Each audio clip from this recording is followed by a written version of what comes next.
আরামবাগের রবীন্দ্র ভবনের সাংগঠনিক মিটিংয়ে এসে রাজ্যের মন্ত্রী সুব্রত বক্সি মিডিয়ার সামনে মুখ না খোলার নিদান দেন কর্মীদের।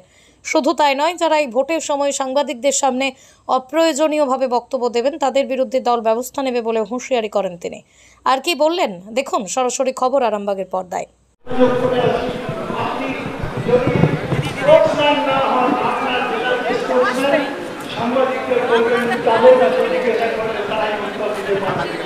আমি সাধারণত একটা কথা নিশ্চিতভাবে অনেক মানুষ আছে যারা ফেসবুক করে অবস্থা ব্যবস্থা করেন এবং সময় সময় নিজের কোথায় করেন।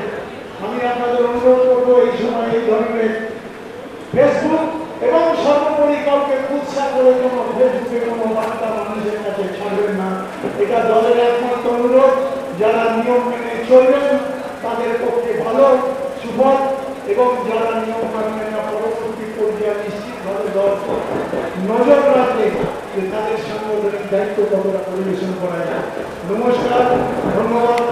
আমি তাদের অভিযোগ করবো রমেন কোথাও সেন্টিমেন্টের জন্য কোনো মানুষ বসে থাকে, তাদের ইনভাইটি করে তাদেরকে বিভিন্ন কমিটিতে ঢুকিয়ে তুমি সকলকে প্রচারের অঙ্গীকার হিসেবে আমি অর্থনৈতিক প্রতিবন্ধকতা, কিন্তু যতই অর্থনৈতিক প্রতিবন্ধকতা আসুক, আমার দেওয়ার জন্য প্রকল্প, আমার সরকারের দেওয়ার জন্য প্রকল্প বন্ধ হবে না, কেউ বন্ধ করতে পারবে না।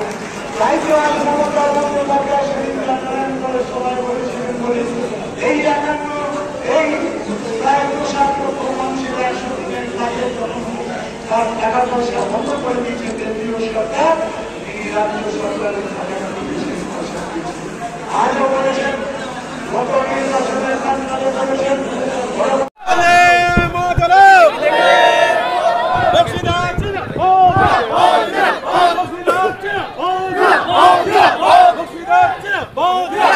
Ghosh nursing home. এখানে অভিজ্ঞ ডাক্তার দ্বারা normal, caesar, high risk pregnancy, delivery সহ সমস্ত অপারেশন সুলভে করা হয়। Doctor Kalidas Ghosh MBBS, MD gynae, DNB, FICOG অভিজ্ঞ প্রসূতি ও স্ত্রীরোগ বিশেষজ্ঞ। কোর্ট রোড, আরামবাগ বাস স্ট্যান্ডের সন্নিকটে। যোগাযোগ নম্বর 7384893374 অথবা 9153144650 অথবা 7001653381।